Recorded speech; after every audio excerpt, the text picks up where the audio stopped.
ketika selesai kita berhubungan dengan istri, tapi situasi di rumah air habis, air pump atau jet pump habis sama sekali. Apa yang seharusnya dilakukan ketika itu, Ustaz? Baik, yang dilakukan ketika itu pertama adalah cari air, ya, cari air dengan cara apapun itu. Mungkin bisa membeli air. Pertama membeli, ya. Atau kalau tidak, misalkan ada air di rumah, jet pump habis, air kamar mandi tentunya habis, atau PDAM habis, di rumah ada air galon yang disediakan untuk diminum, itu pun boleh dipakai mandi. Nah, jadi tidak banyak, 2 liter, 3 liter air sudah cukup untuk mandi. Sudah cukup untuk mandi. Maka air galon, ini yang pertama. Yang disediakan untuk minum. Yang kedua, anggaplah tidak ada, maka harus membeli. Harus mencari dan membeli. Ya.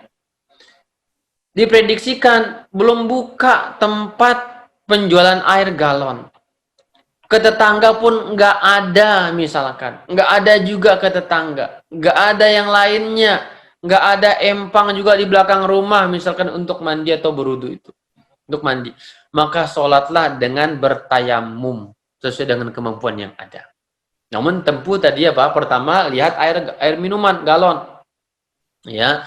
Nggak ada air galon, keluar beli. Beli misalkan. Ya. Nggak ada, coba ke tetangga, minta. Masya Allah. Minta ke tetangga. Untuk apa ke tetangga? Untuk mandi junub. Masya Allah. Luar biasa ya. Ya. Jadi kalaupun tidak ada, anggaplah tidak ada.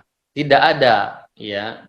Sudah nyalain motor, mobil, cari misalkan nggak ketemu juga, maka silakan bertayamum dan sholat dalam kondisi yang kita mampu tadi. Ya. Jadi tahapan-tahapan yang mungkin. Karena para ulama kita menyebutkan harus mencari. Kemudian mencari ini sampai misalkan dalam waktu, mau habis waktu, silakan sholat. Ya, silakan sholat, kondisi tidak ada air ketika waktu mau habis. Ya. Namun apa hukum nanti ketika dapat air, menemukan air di luar waktu, kata mereka, mandi dan ulangi sholatnya. Mandi dan ulangi sholat tersebut. Wallahu a'lam bishawab, yang rajih tidak usah mengulang. Tidak usah mengulang. Ya, setelah mencari dan tidak menemukan air misalkan, maka silakan tayamum dan sholatlah sesuai dengan kemampuan yang ada.